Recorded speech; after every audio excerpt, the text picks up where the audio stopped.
Thank you very much, Jordan Center and New York University, for allowing me to do this, to run this series of conversation. Extremely interesting, of course, Anne Applebaum. All of you know Anne Applebaum. I'm thrilled to introduce her. Anne is a staff writer with an Atlantic, though, of course, she doesn't need an introduction, but, I'm just saying this just to remind you that she's a staff writer with an Atlantic and the Pulitzer Prize winning historian. She is the author of 7 books, correct? I calculated. It depends how you count. I counted 7. If you count the cookbook and so on, you can get to 7. No. Okay. All right, anyway, so 6 or 7 or 8. My favorite is Gulag. And I should tell you, I know the literature on Gulag, I know very, very well. I think it's the best ever written. This history of Gulag, the economic system of Gulag, and what went center, it's amazing book to read. And of course, Anne got a Pulitzer for this book.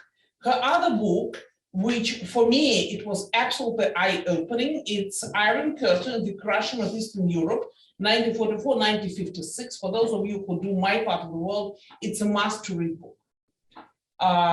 It was a National Book Award finalist. It's actually, of all the books I've written, if I can interrupt you, it's one that might be the most relevant to what's happening today, weirdly, because I also wrote a book about Ukraine, obviously, but we can talk about that. Red Famine, that's the book about the Ukrainian, about this induced famine in Ukraine as a way of fighting Stalin's fight against Ukraine, which Putin is picking up, right? But another book that is on my personal list is Twilight of Democracy, The Seductive Lure of Authoritarianism, because I learned a lot about the evolution of the Grand Old Party. I've never read that stuff before, and even though I have minor in American politics, it's absolutely, from my perspective, an amazing book about the evolution of the Republican Party to its current state. I can go on and on with that. However, I'm perfectly aware that all of you came here to listen to an Applebaum.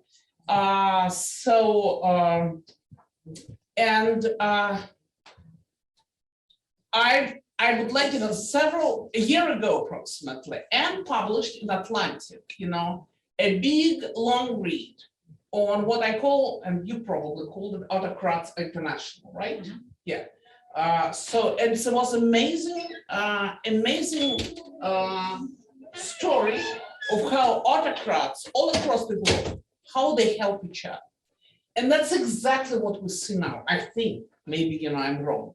So my first question to you is Belarusian dictator Alexander Lukashenko is, as we speak, he's in China. A top Chinese diplomat saw eye to eye with Putin in Moscow. Iran is supplying Russian army with drones, and North Korea either did or interested in delivering artillery to Russians. So that's exactly your Autocrats International. Venezuela is yet to join, but probably it will be somewhere around. So are we on the eve of the pronouncement of new Axis powers? So it's an interesting place to start. The argument of that article was that despite the fact that these are very different kinds of autocracies with very different languages and different ideologies, you have communist China, and you have nationalist Russia, and you have theocratic Iran, none of which, and some of which don't have historical relationships with one another. And so, what's the historical relationship with Iran and Venezuela? They aren't natural allies in any previous moment of world history. Actually, China and Russia aren't natural allies either. Yet we're at a historical moment when all of these, or many of these, there are some exceptions, but many of these autocratic states have come to share one thing in common, and that is that they dislike us in the very broadest sense, not just Americans, but they dislike liberalism, they dislike democracy, they dislike the language of democracy, and that's because almost all of them have some kind of democratic opposition which uses that language. And so they make common cause with one another. They keep one another. Actually, the two classic examples really are Belarus and Venezuela. So Belarus would almost certainly have fallen the dictatorship in 2020 after the mass protests, which included some enormous proportion of the country. You know, it's a country of 10 million people. They were getting 1-2 million people on the streets in a single day. And there was a moment when the regime became very wobbly, and then Putin arrived. You know, they literally sent in journalists to replace journalists on Belarusian state television, sent in police to reinforce Belarusian police, and essentially propped up the regime. Even weirder in some ways is Venezuela, which is, you know, far away, and again, not a historical, you know, ally of any of these countries. You know, and one of the leaders of the Venezuelan opposition said to me, you know, if it, you know, people talk a lot about, oh, the help the Venezuelan opposition gets from the West, but look at, you know, the regime has, you know, investments in oil from China and Russia and Iran. It does, you know, the Russians are major investors in Venezuela. I think the Turks dominate the Venezuelan gold market. You know, all of the sanctions that have been put on Venezuela from not just from the United States and Europe, but also from other South American countries are evaded by these autocracies who see it as in their interest to prop up this regime in Venezuela, which is also probably might have fallen a long time ago. And in some ways, the war in Ukraine is a result of that process. In other words, why did Putin feel so strong a year ago? Because he had this big alliance. You know, he had just been, remember, it was just before the Chinese Olympics. He had this meeting with Xi Jinping, you know, in which they talked about themselves as the true democracies. He knew he had the backing of Iran. You know, he has contacts, and, you know, Belarus is effectively now a kind of client state of Russia. You know, so that, you know, of course, he knew he would be able to invade Ukraine from Belarus, from the north. So his consciousness that he's part of this international, it's not a bloc. It's not even an alliance, because these aren't, as I said, these aren't even countries that necessarily like each other, but they have relations and they have common interests, and he knew that he was part of that. And I suspect that, plus the conviction that the West or the democratic world, I try not to use the expression West anymore, because it includes Australia and Japan and others. What's wrong with Australia? No, I'm just saying, is Australia West? I mean, I think it's East, you know, so I'm just saying the word West might be the wrong word, and it's a Cold War word that I'm trying to teach myself not to use. But he imagined the democratic world, by contrast, was very weak and divided and internally divided. You know, the US, you know, is clearly internally divided, but he thought it was so divided that they wouldn't be able to muster the energy to aid Ukraine. So you're right. So I think the existence of these relations were part of why he felt confident in launching the war. And then, as you just said, I mean, the input of these different countries is part of what helps him keep the war going. I mean, you know, it's interesting. So far as I understand it, there isn't any evidence that China has given Russia any weapons. But what might turn out to be more important than weapons is whether they're helping them get around sanctions. You know, so there are these very specific sanctions on electronics and other components that the Russians would use in making sophisticated weapons that are not allowed to sell to Russia. But it may be that the Chinese and others are helping them get around this. And among others, is Turkey, which is member of NATO. Turkey, yeah, I mean, I'm sure you've seen the photographs of the you know, the lines of trucks going across Georgia. You know, this trade from Turkey to Russia that goes across Georgia is very large.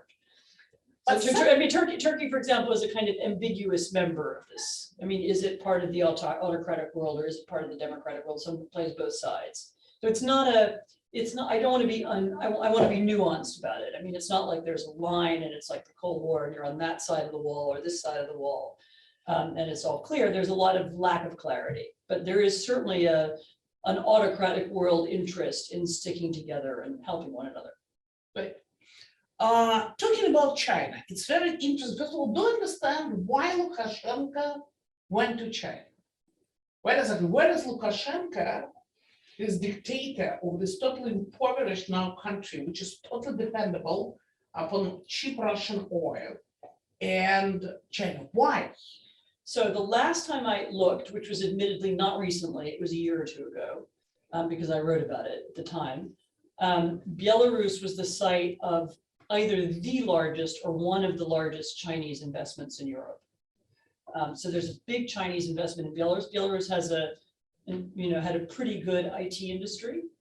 Used to have before they all left.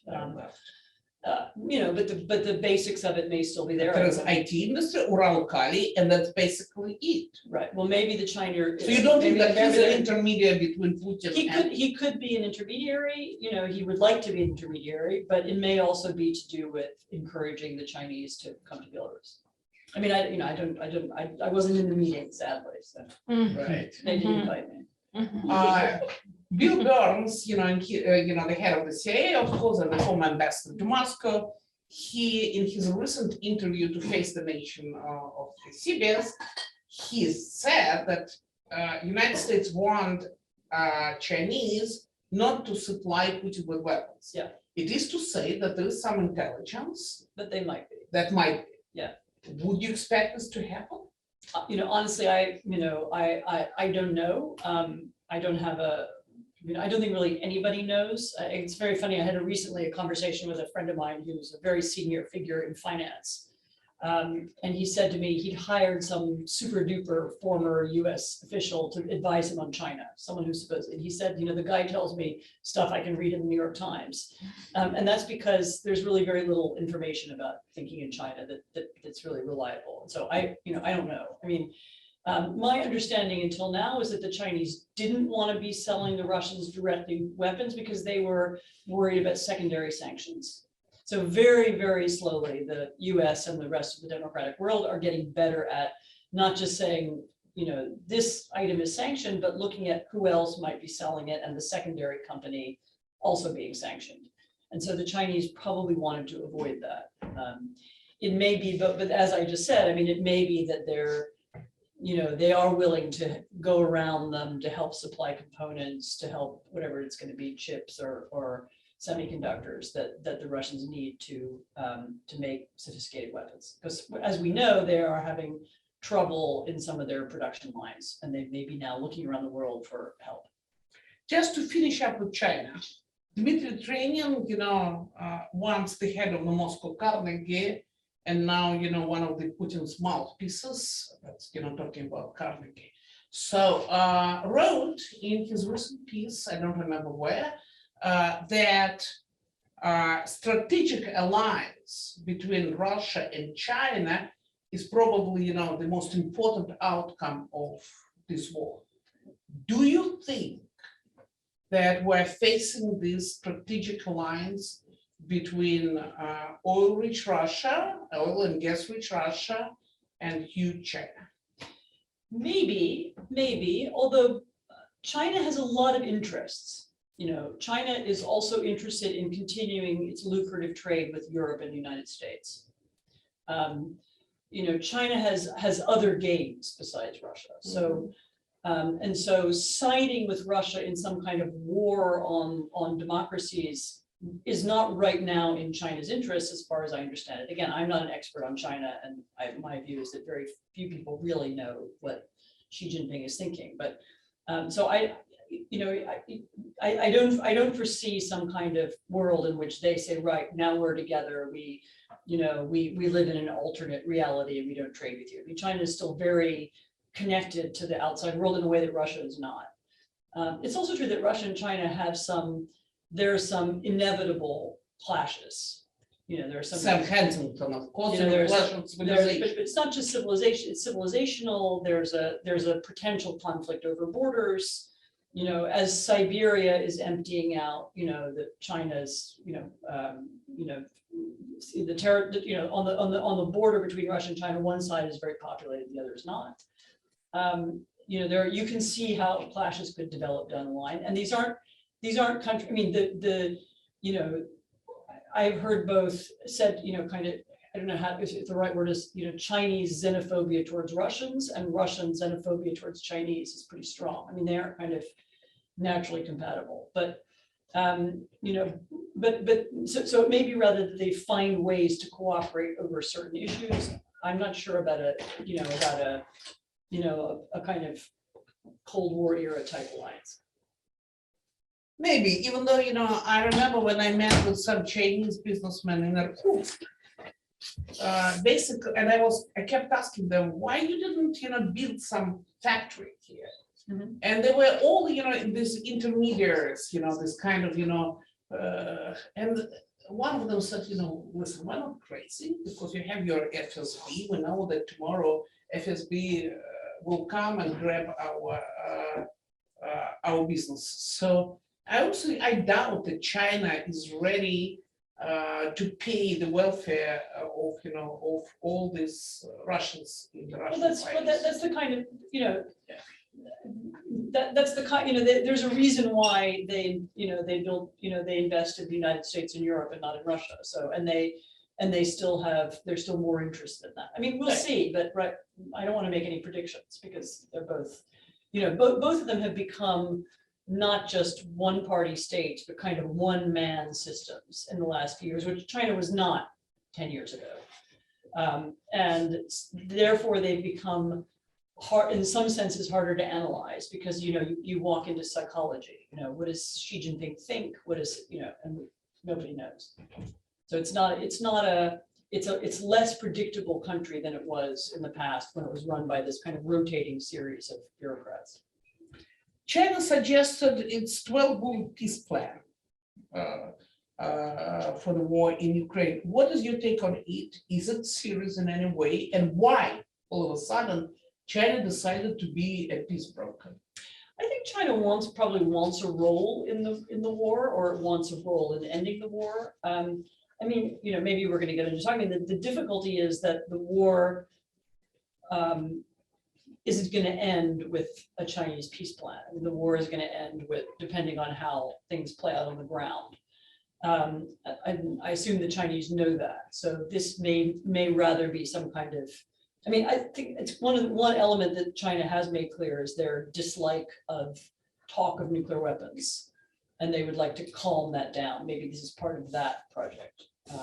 Maybe it's part of a project of showing that, we're the responsible superpower, the United States is playing all these games and, Russia's made these little mistakes and we're going to stand aloof and have a peace plan. I mean, it may be about a kind of PR exercise. But it's very different, I think, sort of placement of China on the world map. All of a sudden, it's Eastern Europe, it's been so far from Chinese interest before. So Venezuela is even farther from China, and Right. China is very involved oil, in Venezuela. But it has oil. Well, In Africa, Chinese, they develop a lot of natural resources. Chinese were buying up land in Ukraine before the war. Really? Yes, there were big, there were Wow, big where? investments in. Well, I don't know the exact Okay, location, but yeah, they were buying up agricultural land. Very interesting. This is very interesting. Okay. It became sort of a matter of fact in these countries to say that the war will last for years. I just, yesterday, while preparing for this interview, I went through, the whole bunch of different commentaries, starting with the historian Stephen Kotkin, who put his analysis in the New Yorker, and he says, he writes that Ukraine continues to win on Twitter while Russia is winning on the battlefield, end of quote. And of course, this map, which I suggested to show that it's not exactly right. We see that the front line is not moving at least since September 30. And in September, the Ukrainians were moving. So yes. In September, the Ukrainians took, and yes. In September, they took back Kharkiv, and in November, they moved they took Izium, the city of Kherson. Izium, they took back Izium, Balakla, Kharkiv region, right? Right. But we see that, I don't understand where Russians are winning on the battlefield here. No, that's yesterday's map from the Financial Times. No, right? They're not winning. They are, as this word offensive gets used in different ways, but there has clearly been for the last few weeks a very big Russian push, and you have it on the map near Bakhmut in the north. Yes.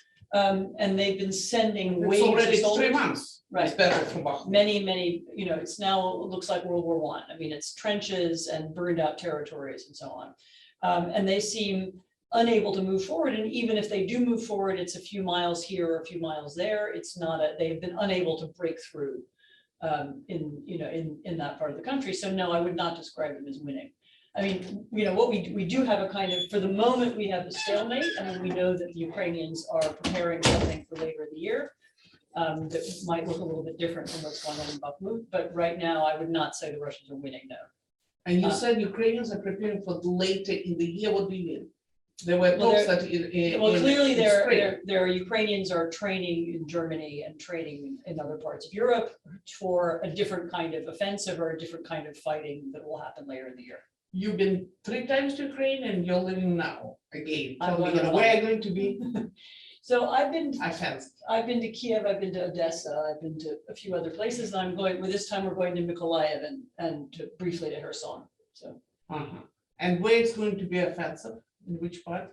What is to the best of your knowledge? It will be somewhere in the south. In the south.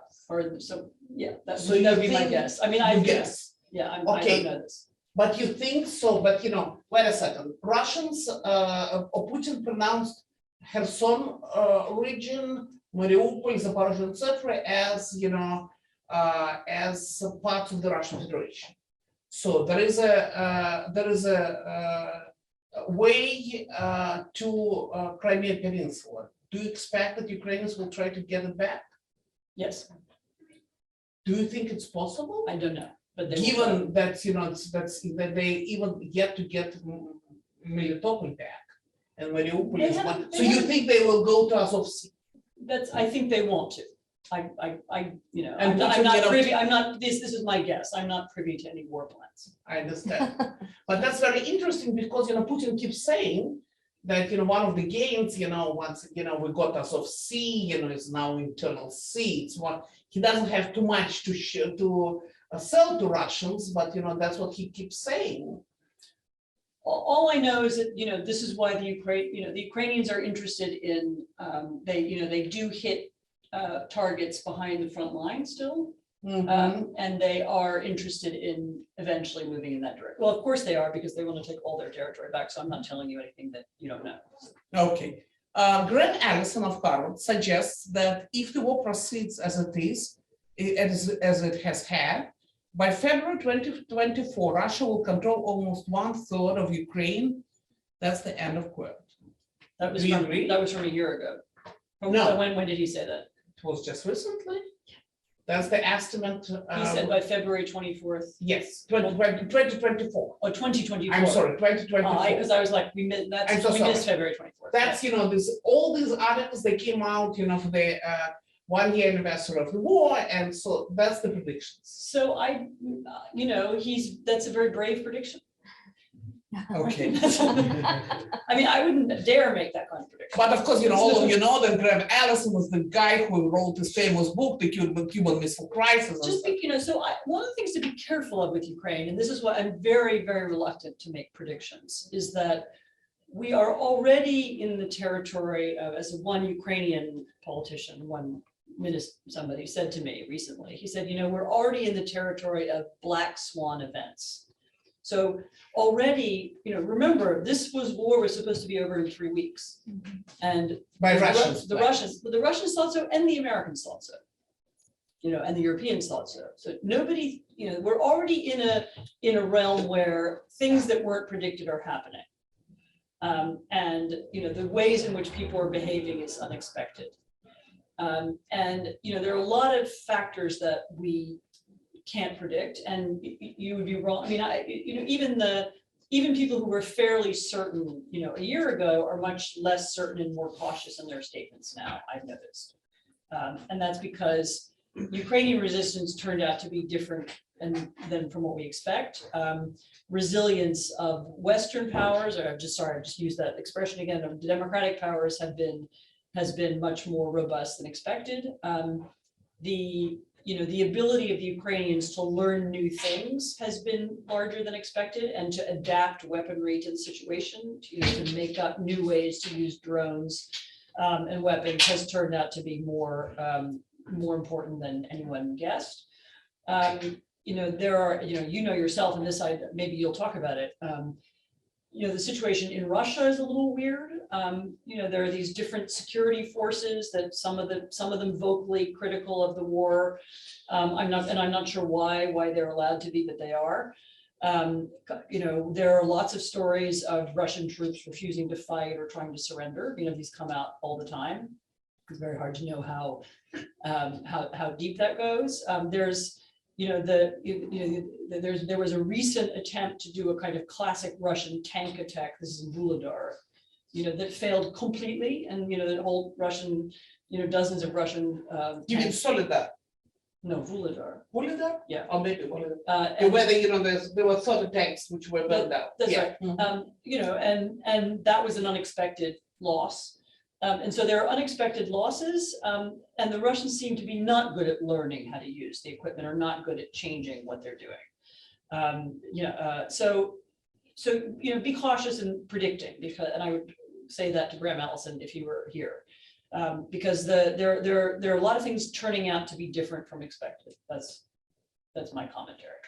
But what's interesting, that contrary, the lots of American predictions are in the view that it's going to take years and years and years to finish this war, as opposed, but Russian military analysts, those who speak openly, they no longer exist. But those who speak off the record, or on the sort of friendly basis, as well as all kind of Russian radicals on the very far right? Right. They have absolutely opposite view of the war. They suggest that Russia is losing the war. Right. And well, that's what why I mean, is it right? so? Yes, but why is it so that Americans see that they will drag on and on, and Russian radicals, yes, you can say they're probably conducting a disinformation campaign, but it doesn't look like that. That's a disinformation campaign.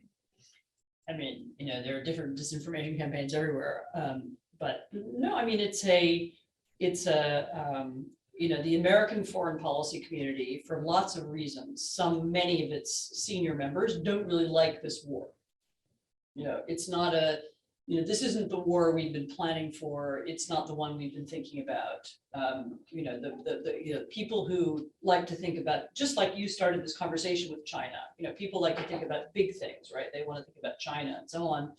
Until recently, we were thinking about the Middle East and Islamic terrorism. And this struggle with Russia isn't one that people were psychologically ready for or interested in. And I think some of that continues. I mean, Graham Ellison's big book was about China, right? It was about the Thucydides trap. It was about the idea that there might be an accidental war between the US and China. This war with Russia is a kind of problem for him. I mean, he would like it to be over. And so I think a lot of the kind of gloom about the war is, people haven't thought it through, or how it can end, or how it doesn't look right now like it has a solution. And it creates a lot, and I mean, this is just my kind of psychological guess about it, why Americans are more gloomy than Russians. Okay. I mean, you may have a theory too. I mean, you follow the Russian conversation probably more closely than I do. So. Right, but I've been out of the country since end of August. So yeah, but you were there more recently than me. I'm banned now, so. As probably you are too. I don't know. Yes. I was told that I'm going to be arrested at the border, but anyway. So still, other American analysts, they go absolutely apocalyptic. And they say that the conflict may expand beyond Ukraine with the opening of second front in, say, Moldova or Georgia. Do you think it's possible? It's possible. I mean, it doesn't feel like it's very likely right now, because as you say, the Russians are not winning, and for them to open a second front would mean they have to have some kind of other troops and other equipment from somewhere else. And right now I don't see it, but it's not, How can they get a lot going? I just don't understand. Then they will have to occupy Odessa, right? Right. And then go to Moldova. I just don't understand. How is it possible? No, it looks like they may try a coup d'etat in Moldova or something like that, using their local Transnistria, the okay. fake separatists. But Georgia, that's the passerby for Russian, so-called alternative imports. Yeah, I think, well, actually, I said Moldova seems more unstable. I don't, hard for me to see how they would use Georgia right now, but. But no, I mean, there's another category of American analysts who are either, I mean, they're very often either on the far left or the far right, who are skeptical of the wars for slightly different reasons, who dislike NATO and who dislike Ukrainian liberal democracy and who previously were rather admiring of Putinist autocracy. And I know a couple of them. You know them, right? Me too. And they are also not interested in this war, and they're against America's involvement in the war. And so, they use this language of World War III and so on. I would say they're not I think too much is made of them because they're not, if you look at the polling, something like 70% of Americans are still in favor of the US helping Ukraine.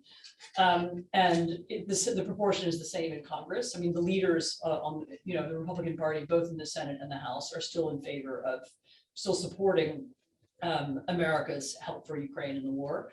But this minority is very loud.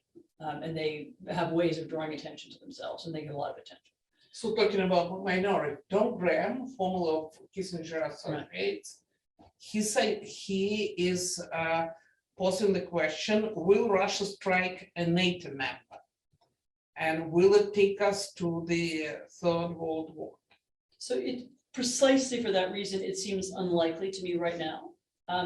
I think if Russia wins the war, and so if Russia occupies Ukraine and has troops on the Polish border, and then I think, yes, I would worry about Russia, where they would go next. Had the war played out differently, had we not helped Ukraine, had the Russians succeeded in taking Kiev in those first weeks, had they succeeded in overthrowing the government and murdering its leaders, then yes, we might really be in a position where Russia felt empowered enough to start a war with NATO. It's hard for me to see how they would do it now, because right now they're losing a war, or anyway, not winning a war against some NATO weaponry, but not NATO troops. And so they would have to fear that any invasion of a NATO state would have very bad consequences for them. So this doesn't seem to be a likely scenario right now. I can't say that it's a zero scenario. It's a little bit like nuclear weapons. Nuclear weapons, the chance of Russia using them is not zero, but it's low. And I think the same is true of some kind of invasion of NATO. An invasion of NATO, all these things to me become more dangerous in a situation where Russia occupies Ukraine. And then we would be even more worried. So next is Poland. So if we're really interested in not having Russia invade a NATO state, then what we need to do is make sure that Russia doesn't win the war in Ukraine. These week, drones tried to hit the Gazprom facility 60 miles from Moscow. 60 miles from Moscow. Would you expect that the war spill over into Russia? I mean, it already has a little bit. I mean, yeah, but there's this homemade drones. It's pretty, even not Turkish. So from what we know, and again, I'm not privy to any, this is just what's been in public information. We know that the US would not like Ukraine to spread the war too far into Russia, certainly not using US weapons. So there are some restrictions on what the Ukrainians are able to do. So, and nobody, I mean, really anybody anywhere thinks that, Ukrainian troops are going to march into Moscow. There's going to be some World War II-like scenario where Russia somehow surrenders. That's not going to happen. And the Ukrainians don't want to do that. Nobody's talking about that. So then why do they need F-16? I could believe, well, to defend themselves. F-16 for defense? Please. Maybe to retake Crimea, but there's another. But I don't hear anywhere in Kiev any Ukrainians talking about taking Russian territory. No, they talk about taking back their territory. A new report from the Yale School of Public Health has uncovered a systemic Russian program to eradicate and relocate Ukrainian children, which researchers allege violates international law. What do you know about that? Do you really think that Putin is trying to grab Ukrainian children and just what Stalin did with children of the enemies of the people? people and raise them as, as great Putin supporters. Yes, Really? yes. Oh my goodness. So there are multiple, there's, multiple organizations have, maybe this is a broader conversation, but multiple organizations are gathering evidence of something. The word war crimes doesn't really capture what's happening in occupied Ukraine. Rather, you mentioned my book at the beginning, the Iron Curtain book, this was a book about the Soviet occupation of Eastern Europe at the end of the Second World War. Much of what was done then, versions of it are happening now. So when Russian troops go into a territory of Ukraine, or when they have gone in, they immediately arrest, and investigate all of the local government leaders, so the mayors, the city councilors, the chief of police, and they seek to kind of decapitate the society. They immediately begin looking for activists and local kind of leaders of charities and NGOs of all kinds. This also was very Soviet, what the Soviet Union did in Poland and Hungary and Czechoslovakia as well. They sort of try and take anybody who's active and organized in the society, anybody who spontaneously reacts to the occupation by trying to help people. They arrest those people too. They create filtration camps where they interrogate people, they torture them. In almost every district that the Ukrainians take back, they find a torture chamber, and people point out this is where people were tortured. We have multiple testimonies about what happens, what the torture looks like. They use electric shocks, they use beatings, they use starvation, they keep people in cellars and basements. This is both an attempt to, they're of course looking for the resistance movements, which may or may not really exist. And of course, they're also looking to, as I said, to control the society by eliminating anybody who has a leadership role. And then I think at the same time, they're interested in Russifying the society. And part of that has been the removal of children. And so this has been done in different ways. Sometimes it has been they take over orphanages. There was a very weird thing that happened with summer camps, that some Ukrainians last summer were offered the chance to send their children to camps in Russia. This is in occupied, in these regions, in the occupied territories. And so I think it was camps in Crimea or else in Russia. And people agreed to do it because, the war was on, it was a terrible situation. People thought, well, at least my child will go somewhere where there's food and, they can be outside, and these children were then never returned. And they have been, and children of all ages, so some very small ones, too small to know their names or who their families are, have literally disappeared and been lost. Some older children have also been taken and adopted by Russian families.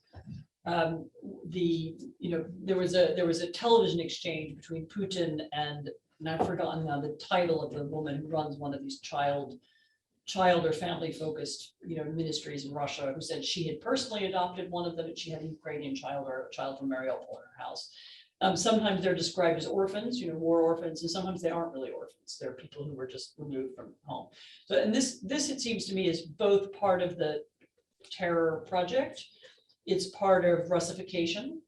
And I think it may also be part of, Russia's answer to its own demographic crisis. They have no children or not enough children. And so they're stealing Ukrainian children. It will, as these things eventually are published and as they become clear, we will know more and more about them, and we will eventually treat this occupation the way we think of the Holocaust, or the way we think of the Soviet occupation of Poland. That this was a huge tragedy. It was unfolding in real time. We didn't really know it or understand it while it was happening. Retrospectively, it will be remembered as a terrible crime. What's really strange to me, Anya, that, when I was still in Moscow, there were talks that Putin, and already, Bucha happened, the pig happened, and etc. My friend Ilya Yashin found himself in jail precisely for his piece on Bucha, etc. And there were talks that Putin told Shoigu, the Minister of Defense, that be careful what you do to civilians. These are going to be our people. And that's what I'm sort of perplexed. Either they change their mind, because just think about this. if, he kept saying that, of course, that Ukraine is not a real country. Right. He said this apparently, to Bush back in 2007 or 8, Yeah. that, that we're going to, there will be, going to be Russia.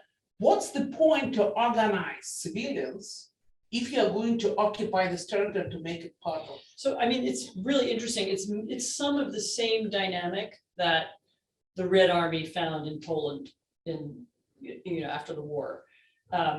Namely that they arrived thinking they were, some of them anyway, thinking that those who were thinking anything, but they arrived thinking they were coming to Russia, and these were Russian people, and they would be welcomed. And then they discovered that they weren't. And so some of what's happened is the dynamic of the soldiers encountering resistance, seeking to find the resistance, they look for, and their ways of identifying it is very crude. So anybody who spoke Ukrainian or anybody who had a kind of, it's a big deal in Ukraine to have these kind of national tattoos, people have the flag or a wheat sheaf on their arm. And so anybody who had something like that was immediately suspect. And they began looking, and once they began looking for people like that, they found lots of them. And so then the soldiers begin rounding them up, and then of course, as the violence increases, there's even more civilian resistance or even less willingness to cooperate. And there becomes a kind of cycle of violence by which gets worse and worse. So I think it was something like that. I mean, I wrote a piece recently in the Atlantic that was based on testimony that has been collected by a group of Ukrainian journalists. Really interesting. Occupied. It's called Occupied. So the group is called the Reckoning Project, and this is exactly what they discovered. It was very often the soldiers arrived without any real clear idea of what they were doing. They've been very incompetent. They didn't have an idea of how they were going to run these places. I mean, they would arrive in a city and they would sort of not really have a plan for what they were going to do or how they were going to change it. But they really quickly, and as soon as they encountered any resistance, they were incredibly brutal, just shockingly brutal. And then, of course, the brutality creates, more. But you compare this to Holocaust, and you remember, of course, that there were special troops, The Holocaust who was were conducting, the Holocaust was maybe the wrong metaphor, or the wrong comparison, really more like the occupation of Poland. So this isn't an organized, from the most part, at least at the beginning, it was not an organized attempt to do mass murder. But it is an attempt to eliminate, the social leaders. It's an attempt to Russify the region. And in the course of doing that, it's turned out that it requires an enormous amount of violence. And there has been, terrible violence and brutality in all of the occupied territories, including from Crimea from some years ago. We just didn't pay attention to it. Right. So you do think that, that's what's happening to Ukrainian children. It's the conscious decision, rational decision of Putin, on the part of Putin, and he just gave this order to he or somebody. I mean, I have no proof that he did personally, but yes, right. Somebody did. Okay. You're often to Ukraine. President Zelensky has a high popularity ratings. Yet the war is definitely a very tiresome process. How consolidated is the Ukrainian elite? So right now, as we're speaking, I think it's still very consolidated.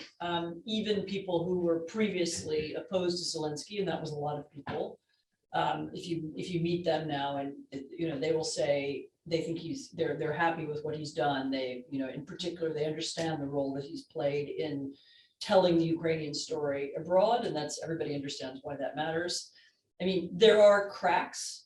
And there are people who are dissatisfied with pieces of what he's done. People who are still angry that the country wasn't better prepared for the war. There are people who don't like some aspects of his administration or the way it's being run. It's also true that right now Ukraine doesn't have a normal political life, and there isn't a normal political conversation. And that's understandable because there's a war. I mean, at the moment when the war ends and it becomes possible again, then it's very highly likely that everybody will start shouting at each other. I mean, like they would here or anywhere else. Right. But right now, I think most people understand that for the sake of the war, that right now we're unified, and people, as I said, even his critics and even people who don't like him, and even people who don't like, his administration, will agree that, for the moment it's extraordinary the way he's galvanized the country and the world. For now. Your husband is, of course, one of the key players in Polish politics. For those of you who don't know, I married a great guy whose name is Radek Sikorski. He was Minister of Defense and Minister of Foreign Affairs of Poland. Of course, Radek is in a position now, but still, did the war change the face of Polish politics? That's what's very interesting, because we got it's interesting.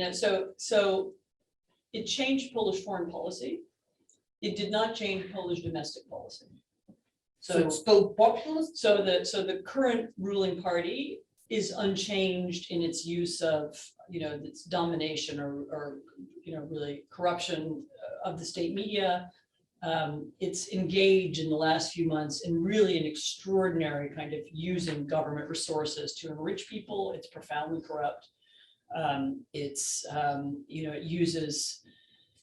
uses this language of far-right populism to attack enemies. It runs very angry smear campaigns, including against Radek and others, people that we know. And it's very, very ugly internal politics. They have an election in October. And this sort of the election campaign has already begun in the sense that this very ugly political debate has begun in Poland. Having said that, the country was, on the day the war began a year ago, the country was not from the government, but really from the grassroots, instantly united in seeing the war as, 1939. I mean, it looked to everybody, reminded everybody of September 1939, when Poland was attacked by first Germany and then the Soviet Union. And also in the desire to help or do something. And what you saw in the first months of the war was really, there were like little old ladies from Western Poland would drive their cars to the border and pick up Ukrainian refugees, and take them home. And almost all of the aid for Ukrainian refugees, at least in the first few months, was from the grassroots. It was NGOs, charities, regular people organizing things.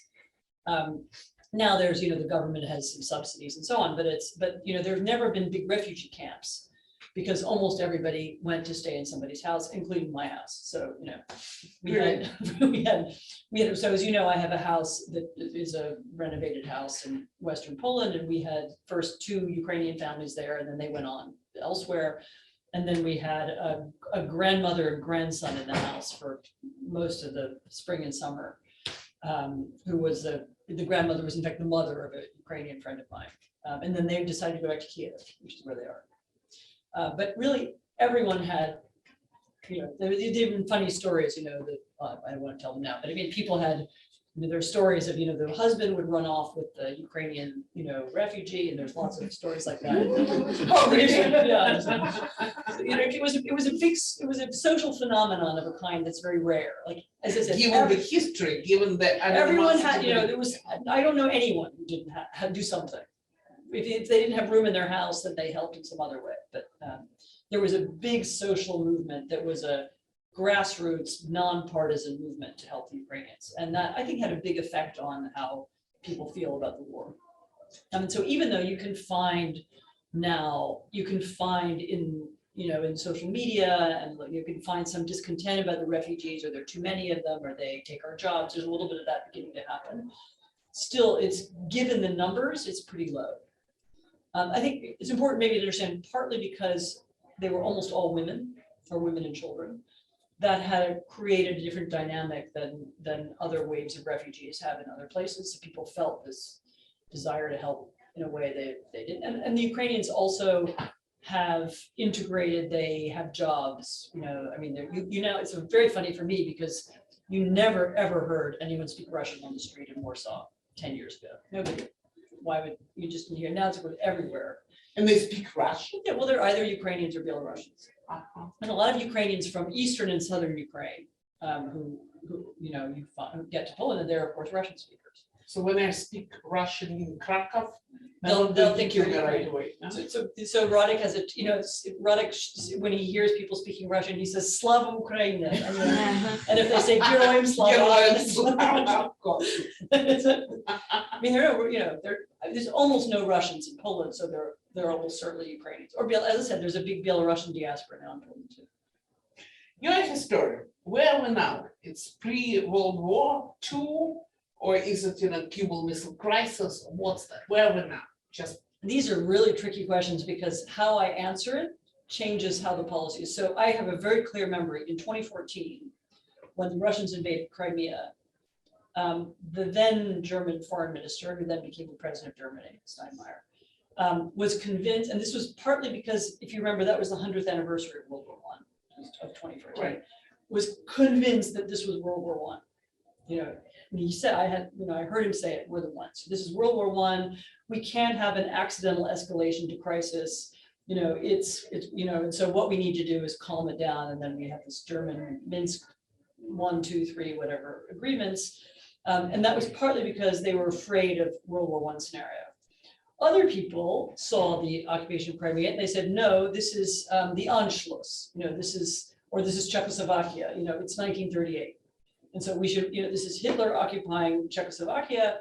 It is Sudetenland, and we need to react like that and, not appease them and, get ready for a bigger conflict. And so there were these two historical visions of what had just happened, and they gave you different policy conclusions. right. So you have to be very careful. I would prefer to look at it as a, as something unique, and it's in some ways a very unique war, because although it is a war between Ukraine and Russia, and the Ukrainians are fighting, there's no question that they're doing all the fighting. Some very fringe volunteers and so on, but they're all the fighting.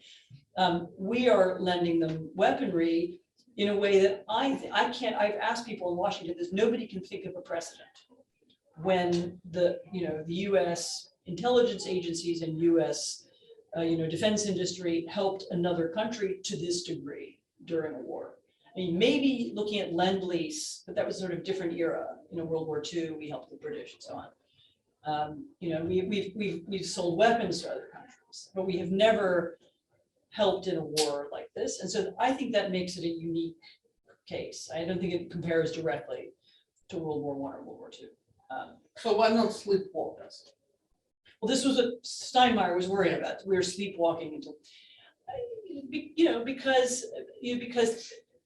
because that didn't happen. I mean, we're not sleepwalking. I mean, the Biden administration is very conscious of not wanting that to happen. This is one of the reasons why there are no US troops there, and one of the reasons why there are some weapons we haven't sold to Ukrainians, I think wrongly, but the idea is to make sure that no US weapons are hitting Russia. It's one of the reasons why there are no other NATO troops in Ukraine. The Poles could enter the war, of course, and might have an interest in doing so, but they aren't. And so everybody's very conscious of that possibility and has been very careful to stay out. So far, it's not World War I. It looks, some of the photographs look like World War I. It's time for us to give floor to the audience. Just my last question. What do you think? Where are we going to be a year from now? I told you. Please. I don't do predictions. Please. But it's just analytical argument, I think. Because if Ukrainian offensive is going to be successful, at least they will manage to free Mariupol and Melitopol and Mariupol and get at least Russians to the pre 2022, February 2022 borders. Would you expect that there will be negotiations? If that happens, there will be negotiations. At this point. So if I may say, the war ends when the Kremlin understands that it was a mistake. So the war ends when, as the French eventually decided that they were no longer going to be a colonial power in Algeria, or as the British decided in Ireland, in the beginning of the 20th century, Ireland is not Great Britain. When the Russian elite comes to that conclusion that the empire is over and Ukraine is not Russia, then the war is over. And then we can negotiate. And the difficulty is that I can't tell you when that moment comes. It might come as the result of Ukrainian victory. In fact, our best bet is to create the conditions for it to come. And the best conditions for it to come would be through the Ukrainians taking back their territory in the south and perhaps in Crimea. Maybe that there has to be a battle for Crimea before we get to that moment. I don't know. And what about But Donbass? when we come to the maybe Donbass as well, I'm not going to give you a moment because, as I said, it will depend on the psychology of people in Moscow, and actually you know that better than me. So there will have to be a moment when the Russian elite says this was a mistake. Ukraine is not Russia. We don't want to try and own it anymore, and then it's over. So what I do worry about a temporary frozen conflict. That will that we stick to this line, and somebody. Right. Somebody in China or somebody in Washington or somebody in Paris says, all right, this is a perfectly good line, let's leave it there. And the danger of that is that, well, there are two dangers. One of them is that the Russians say, all right, that's a moment for us to regroup, rebuild, rearm, and try again, like in 2014. And of course, the other danger is what happens to the civilians there.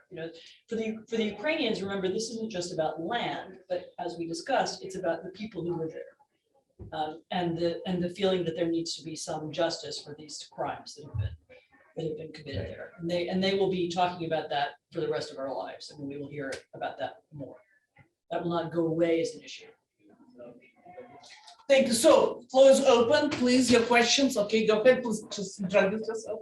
Okay, hi, my name is Christopher Atwood. I help run the advocacy media arm at Razom. Similarly, I am a graduate student at the Harriman Institute, currently writing my master's thesis on Ukrainian perspectives on Russian colonialism, which kind of informs my question. Although at first I do want to say, like from being on the Razom advocacy team, F-16s are necessary for Ukraine to defend itself from a genocidal invasion of the native land of Ukrainians.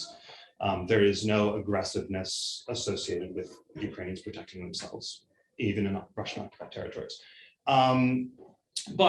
So last year I contributed to the first legal analysis of Russia's violations of the Genocide Convention. Much of my work was done on And your question is? This is my preamble. So much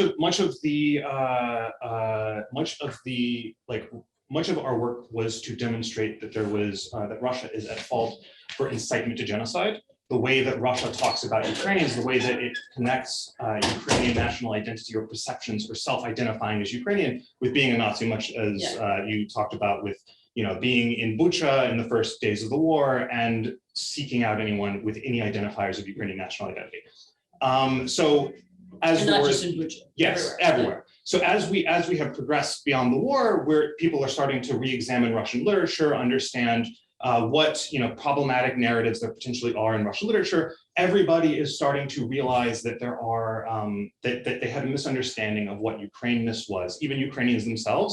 I was recently talking to a Ukrainian literary critic who said when the statues of Pushkin fell throughout Ukraine, there are these empty pedestals and Ukrainians don't know who to put on there. So they're turning to Russian literary classics and trying to figure out who should represent Ukraine in their town.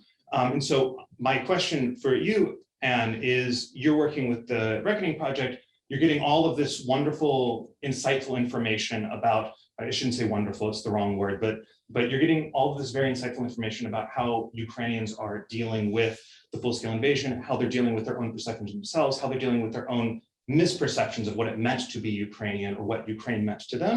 So my question to you is very frank.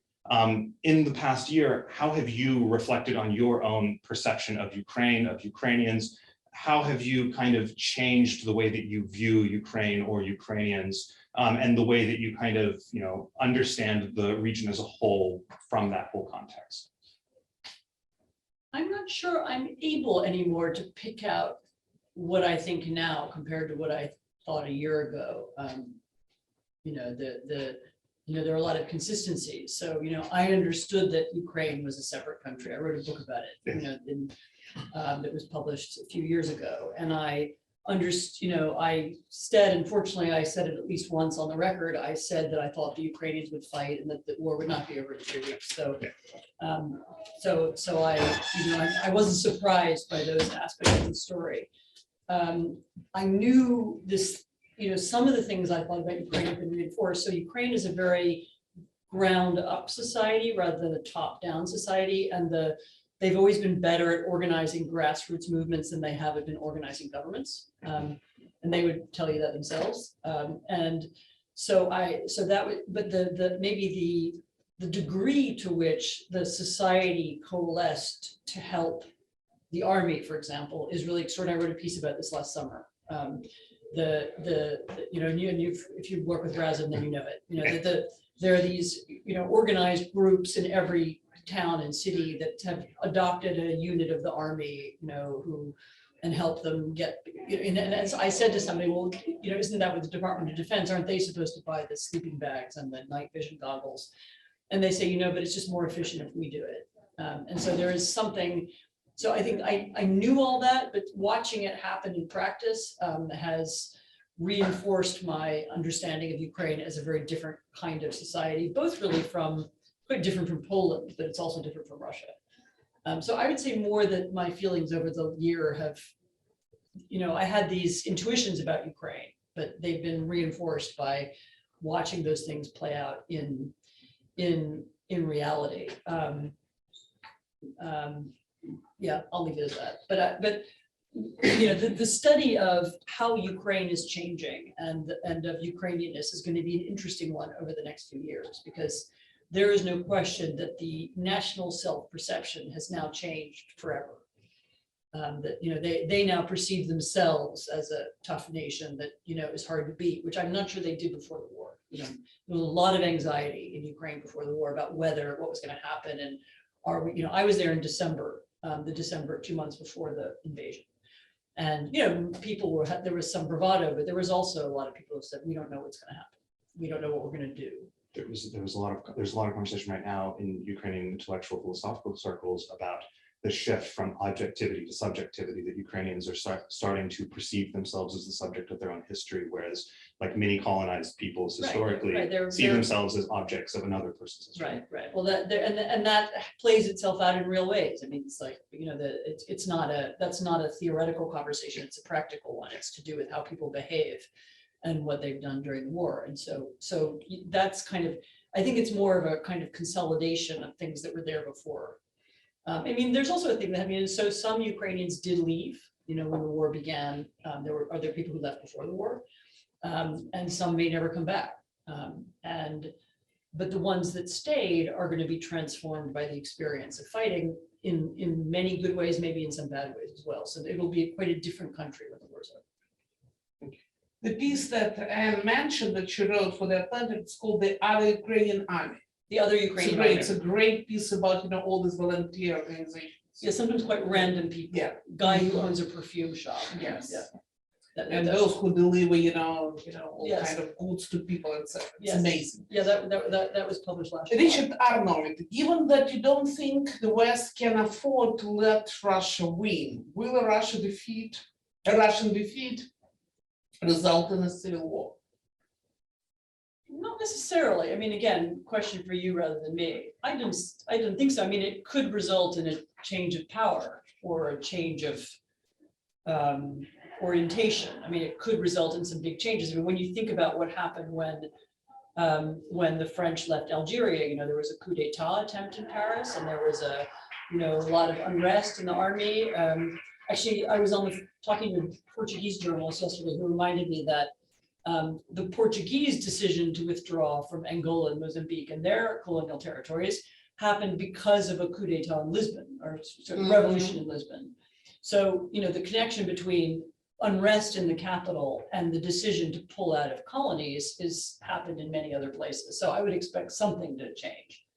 But I don't see why there needs to be a civil war in Russia. I don't see what the two sides would be. I agree. Yeah. Yes, please. Please. Yes. Yes, you please. Yes. Hi, how are you? My name is Yevgenia. I'm originally from Moscow, Russia, living in New York City now. I have a question to you. Do you think that the West should propose some kind of exit plan for Russia in a certain way? Because I'm personally a little bit worried of this revanchism policy in the future, thinking emotionally now that yes, Russia should be defeated, Ukraine should win, it's so obvious. But what if later this defeated Russia will build a more dangerous country, and it will be. My view is that that's already happened. That's what we're living through now is and the defeat in Putin's brain anyway, the defeat is the collapse of the Soviet Union in 1991. And so what we're seeing now is the revanchism. So that's what we're living through. So if you want a historical analogy, it's more kind of Germany after World War I. And now we need to get to the stage of Germany after World War II. So I'm not sure that plan for Russia, because it looks like it was not one in 90s for Russia. Maybe there should be one. A Marshall Plan to do what? To rebuild the military industrial complex again? Yeah, That was a Marshall Plan in 1991. I think there are going to be limited, unfortunately, there will be limited resources for Russia because there's going to be a lot of money spent rebuilding Ukraine. But we'll see. A lot depends on who leads Russia next and what kind of country it becomes, and the feelings about Russia and policy to Russia will depend on that. I'll leave it at that. Because I should remind you that we have Alexei Navalny, who of course is sitting in the maximum security prison, and we have to get him out because otherwise there will be no leadership for the democratic movement. Anyway, Prigozhin Wagner, Maxim, what to say? Prigozhin Wagner has recruited tens of thousands of prisoners to fight in Ukraine on promise of amnesty. The war will hopefully end one day.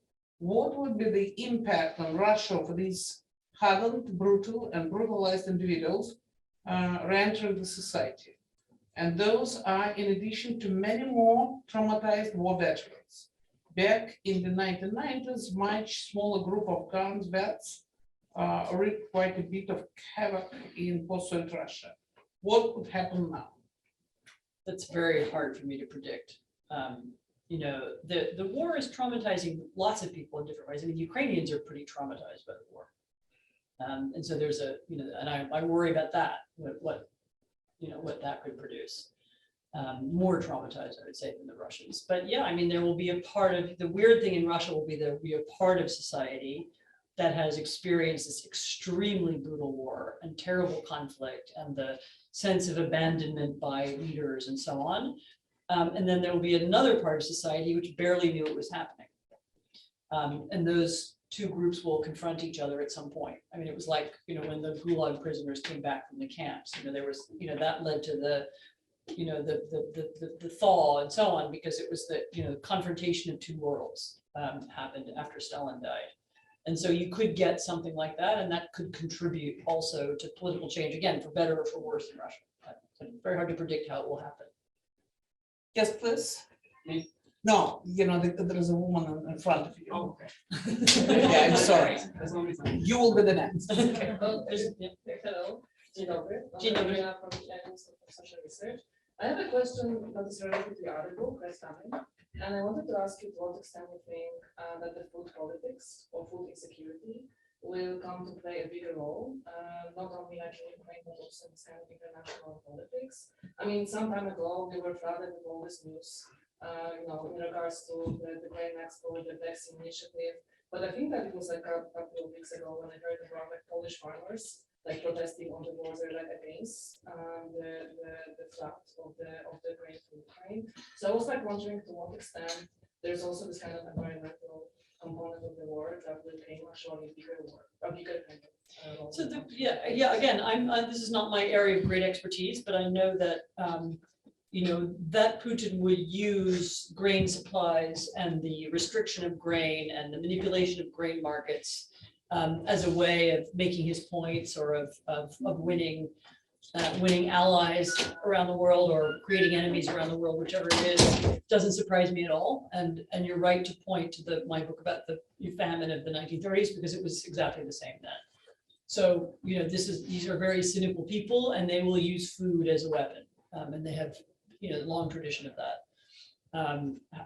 How exactly it will play out, I can't say. I mean, I did hear recently that the Russians are talking about breaking the deal that has allowed the Ukrainians to export grain from Odessa.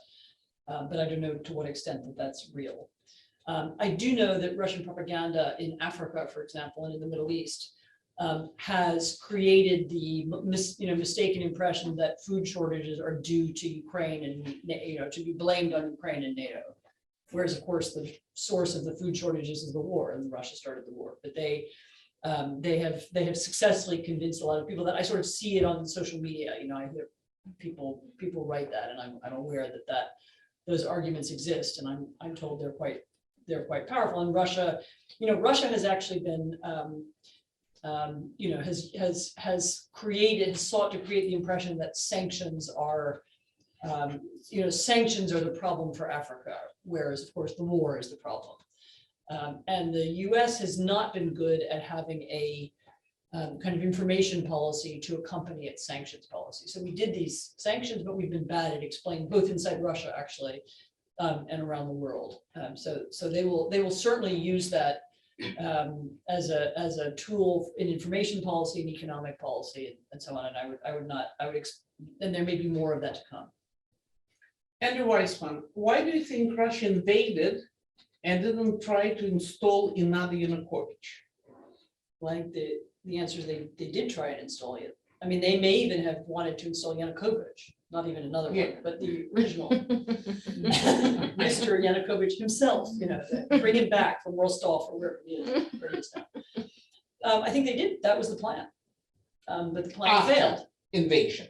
Yeah, the invasion, the reason why the invasion was supposed to be so fast was that the plan was to occupy Kiev, kill Zelensky, replace the government with Russian puppets, you know, and then after that conquer the rest of the country. That was the plan. But it failed, and it failed for several reasons, you know, because of the Ukrainian pushback, because the Ukrainians had some of the plans in advance, because the Russians failed to take Hostomel airport. I mean, there are a lot of reasons why it didn't succeed. And maybe it could never have succeeded, but the plan was to reinstall a puppet. And that was the. And you think not Medvedchuk, but Yanukovych? I mean, there are 3 or 4 different candidates for that job, and I don't know which was who would have got it, but I'm sure Yanukovych was interested. Yeah, he would want the job if he could have it back. Right. Maybe it was Medvedchuk. There was another name that was a couple other names kicking around as well. Yes, I like. Yeah.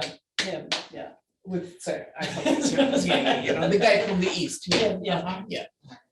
Some time ago, Harvard Ukrainian Institute held a conference on rebuilding Ukraine. And my question is, first, what would be the main ingredients of success that would stabilize the region? And my second question is, how do you view the process of creating new mechanisms for bringing justice for the victims of war crimes in Ukraine? How is this process going? What can we do? Thank you. So I didn't quite, the second question, let me answer that, and then let me actually repeat your first question, because I didn't hear all of it. But so right now there's several different projects. I mean, there's the one I referred to. There are some formal government ones as well. People are collecting evidence in a way that can be used later on in war crimes trials or in, you know, crimes against humanity trials, and those things are being compiled and stored. It's not clear to me right now what a tribunal would look like. I mean, it may simply be that these things are taken to the International Criminal Court or one of the existing courts, or depending on how the war ends, I could imagine a bigger process. You know, the difficulty, of course, is in getting people who've been accused of things out of the country and having them face some kind of justice. And again, that will depend on how the war ends. But you can be sure that evidence is being created and evidence is being collected in a very systematic and careful way, you know, for that purpose. And I'm sorry, I've somehow missed your first question. You could just say yes, again. the first question was rebuilding Ukraine. What would be key ingredients for that? And maybe what can universities do? In the rest Universities could do a lot. I mean, the key ingredients will be, I think, not so much government aid, but investment and, you know, social and civic projects. I mean, you know, for a university to pair with a Ukrainian university is really the best way of helping. Or for, as I said, for private companies in US or Europe or wherever, Japan, or to invest in Ukraine and you know, Ukraine is not. And one of the things the war has shown is that it's not lacking educated people or resourceful. I mean, it's not a, the problem isn't capacity of the population. I mean, the problem after the war is just going to be the amount of things that need to be reconstructed and the economy that needs to be put together. Again, there's an interesting thing about the Ukrainian economy, which is that one of the things that will change is,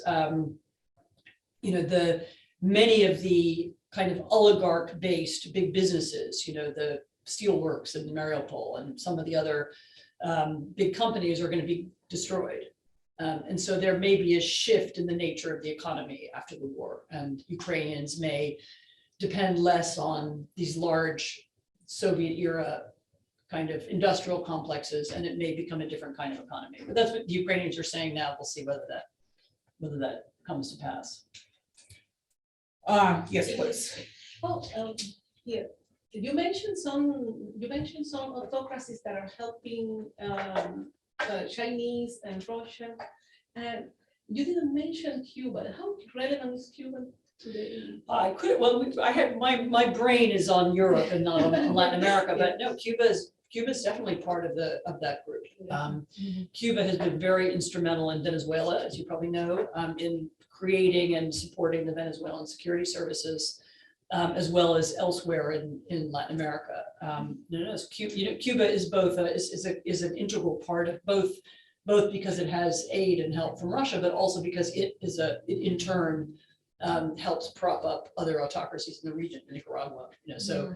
So yeah, Cuba is definitely. This conversation has been mostly about Russia and Ukraine, but there's a larger conversation to have about the other autocracies. Yes, Cuba is part of that group. Yes, please. You had mentioned the really remarkable response by not even just Poland, but Polish people to the Ukrainian refugee crisis, and even just the closeness now between Poland and Ukraine, when even in the last 100 years, there's been quite a bit of conflict. I was wondering, and given your experience with the Polish story, I was wondering what accounts for this reconciliation, or how did they achieve this sort of improvement in relationship between Poland and Ukraine? It's funny, for years and years, there were these projects that, Polish and Ukrainian historians did together. They wrote a joint history of the region. There were, actually the Polish and Ukrainian leaderships going back 30 years have been very close. The first country to recognize Ukrainian independence in 1991 was Poland. When my husband was foreign minister, one of his big projects was to pull Ukraine closer to the European Union. He created a kind of EU program that was specially designed to deal with Ukraine and Moldova and the other post-Soviet countries. So there's been this has been going on for a long time. But I think the grassroots thing was a response to the crisis. I think a lot of the other stuff was intellectual or political or diplomatic. And I think the grassroots support was because people looked at the pictures on TV and they said, as I said, that looks like 1939. So I think it was really I don't know that it was, it was spontaneous rather than, being the result of all this, The more interesting will be to talk about this a decade from now, and to see where the two countries are then. I could even imagine some kind of rivalry growing up between them. Certainly if Ukraine is in the EU, it'll be a large recipient country, which Poland has been until now. So you can imagine complications in the future. But right now, as I said, at least on the ground, there's still a lot of sympathy for Ukraine. Okay, probably the last question. Yes. I would like to know, I heard the recently news that China, mainland China, supplied the Russian drone. Sorry? China Supply supply- Russian the drone. Oh, with drones? Drones? Yes, because they are a big producer of the drone. So Chinese drones, Yes. you can buy on the internet. You can buy them, and they are being used on both sides of the conflict. I don't know that those are kind of special military drones necessarily. As far as I know, China hasn't given Russia, at least not openly, military equipment. But there are, the use of Chinese drones on both sides is, and certainly on the Russian side. Maybe there may well be more Chinese aid than we know about. But they're certainly present on the battlefield. Okay, I think we will wrap up our event here. And thank you very much for this great, absolutely great conversation.